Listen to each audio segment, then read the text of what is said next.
কি এতদিন নাকি অনেক খুঁজতেছিলা? এত সহজে খুঁজে পেলে কি দাগি হয়? ক্যালেন্ডারে দাগ কেটে রাখো। এই দাগির সাথে দেখা হবে ঈদে।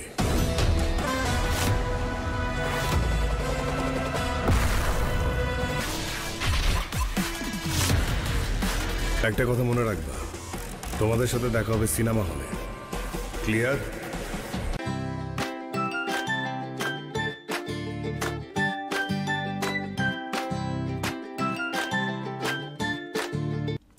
আসসালামু আলাইকুম, সবাইকে স্বাগত জানাচ্ছি পাভেলস ব্লগ অল উইথ মিতে।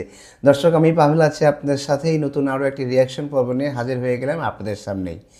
আজকে আমি একটি সিনেমার একটা অ্যানাউন্সমেন্ট ক্লিপ দেখতে পেলাম চৌকির ইউটিউব চ্যানেলে। তো নোটিফিকেশন আসার পরে অল্প একটু দেখেছি, যদিও ক্লিপটি একেবারেই ছোট, অল্প একটু দেখেছি। তো ভাবলাম যে এটি আপনাদের সাথেই বরাবরের মতো আবার আপনাদেরকে নিয়েই দেখব। তো যার কারণে আজকে আমার আসা।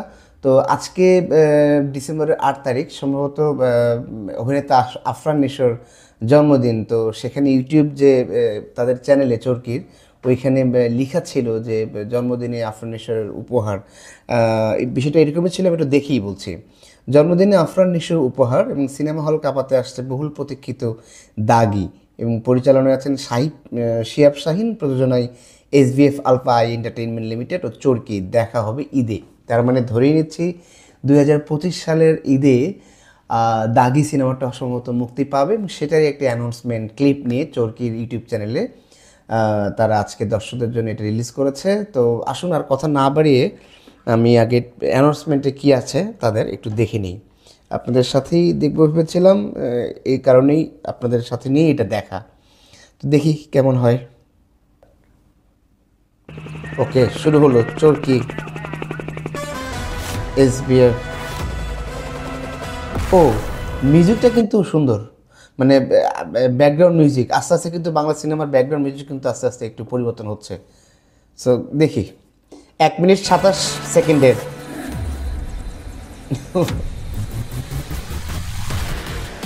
ইয়েস, আমি আবার একটু একটু একটু টেনে দেখছি। The this is boss back, this is boss back. অনেকদিন পরে, অর্থাৎ আফরান নিশো কিন্তু সুরঙ্গ সিনেমার পরে কিন্তু আর কোনো সিনেমায় তাকে দেখাও যায়নি, যার কারণে বোধহয় এটা এরকম। যাই হোক, মানে আকর্ষণীয়। আফরান নিশো গুড। রেদম রনি, শাহরিয়ার শাকিল প্রডিউসার, তমা মির্জা গুড। উনি সুনেরা বিনতে কামাল, আর ডিরেক্টর শিহাব শাহীন। ও গ্রেট গ্রেট। মিউজিকটা ভালো লাগছে, দেখি। কি এতদিন নাকি অনেক খুঁজতেছিলা? এত সহজে খুঁজে পেলে কি দাগি হয়? ক্যালেন্ডারে দাগ কেটে রাখো। এই দাগির সাথে দেখা হবে ঈদে। Good one, good one. মানে আফরান নিশো একটা সিনেমা করার পরে তাকে খুঁজে পাওয়া যাচ্ছিল না অন্য কোনো প্রোডাকশন বা অন্য কোনো সিনেমা বা অন্য কোনো তার কাজে। তো এরপরে আসলে আফরান নিশো কী হয়েছে, উনি কি আসলেই কোনো সিনেমা আসছে কি না। তো মানে এই পিক পয়েন্টটা আমার কাছে সবথেকে মজার লেগেছে, যে কি এতদিন ধরে খুঁজে পাচ্ছিলে না। তো সব সহজেই যদি খুঁজে পাওয়া যায় তাহলে কি দাগি বলা চলে? মানে গ্রেট। আমি এটা মজা পেয়েছি। আর মিউজিকটা ভালো ছিল, ব্যাকগ্রাউন্ড মিউজিকটা। একটা কথা ওকে, মনে রাখবা, তোমাদের সাথে দেখা হবে সিনেমা হলে। ক্লিয়ার। তোমাদের সাথে দেখা হবে সিনেমা হলে, ক্লিয়ার ক্লিয়ার। দাগি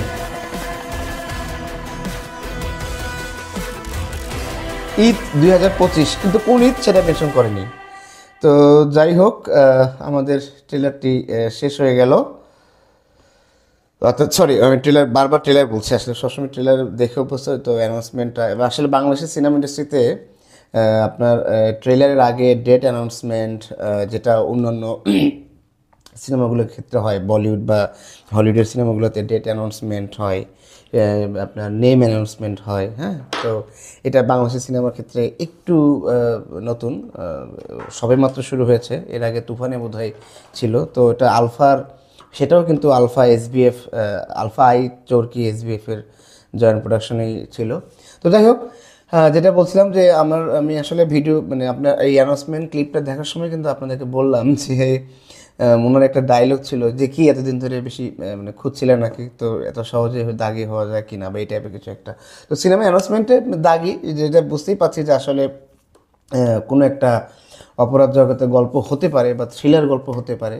তো এটা আসলে অ্যানাউন্সমেন্টে ওই টাইপের আর কিছু বলা হয় নাই। ইভেন আমি তাদের চ্যানেলের ভেতরেও দেখলাম যে তার সিনেমার বা যে প্রোডাকশনটা হচ্ছে এটা আসলে জেনারটা কি দেখা যায় কিনা বা ওনারা কোথাও উল্লেখ করছে কিনা, না এই টাইপের কিছু নেই। তবে আশা করছি যে সুড়ঙ্গ কিন্তু আমি কিন্তু সুড়ঙ্গ সিনেমাটি দেখেছিলাম, ভালোই লেগেছিল। আফরিনেশ্বর প্রথম কাজ ছিল এটি বড় পর্দায়। তো এরপরে সম্ভবত এটা তার দ্বিতীয় হয়তো বা প্রোডাকশন, এবং একই প্রোডাকশনের হাউসের ব্যানারেই আসছে। তো হয়তো থ্রিলার হোক, অপরাধ ঘরানার হোক, সে নেগেটিভ ক্যারেক্টার হোক, পজিটিভ ক্যারেক্টার হোক, যে ক্যারেক্টার হোক না কেন, বাট এই অ্যানাউন্সমেন্টের যে বিজিএমটা আমি জানি না এই বিজিএমটা কি আসলে ক্লিপের জন্য করা নাকি এটা সিনেমার, এটা আমি ঠিক জানি না।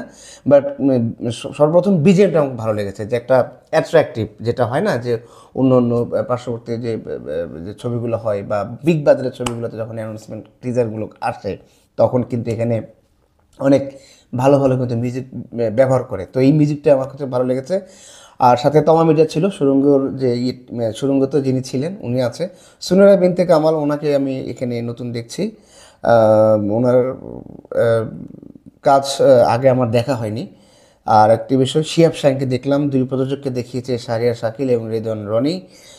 সুতরাং যাই হোক, আশা করছি ভালো হবে। তো দর্শক, এই ছিল দাগি সিনেমার অ্যানাউন্সমেন্ট টিজারই বলি এখন, বা ক্লিপ যেটাই বলি না কেন। 2025 সালের ঈদে দেখা হবে, তবে কোন ঈদে দেখা হবে সেটা কিন্তু বলেনি।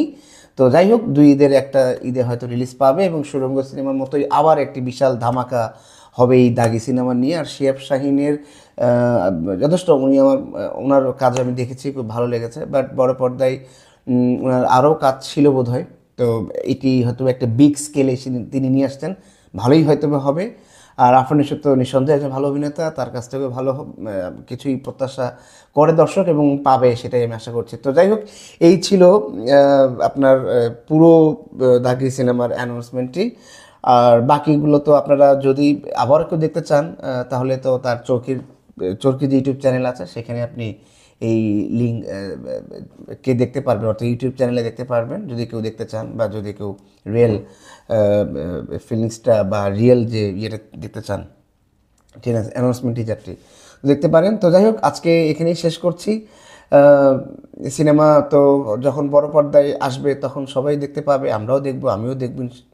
তো এখানে বললোই যে তোমাদের সাথে কিন্তু দেখা হবে সিনেমা হলে। তো ঠিক আছে, আপনি দাগে নিয়ে আসছেন, আপনার সঙ্গে সিনেমা হলেই দেখা হবে।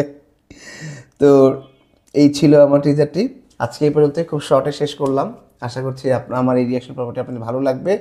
আর যারা ভালো লাগলে অবশ্যই আমার চ্যানেলটি সাবস্ক্রাইব করবেন, এবং ইতিমধ্যে আমার চ্যানেলটি যারা সাবস্ক্রাইব করেছেন তাদেরকে অসংখ্য অসংখ্য ধন্যবাদ। আর যারা করেননি তাদেরকে সাবস্ক্রাইব করার জন্য অনুরোধ করছি। তো পরবর্তীতে নতুন আরও পর্ব নিয়ে আপনাদের সামনে হাজির হয়ে যাবো। সেই পর্যন্ত ভালো থাকুন, সুস্থ থাকুন। আসসালামু আলাইকুম।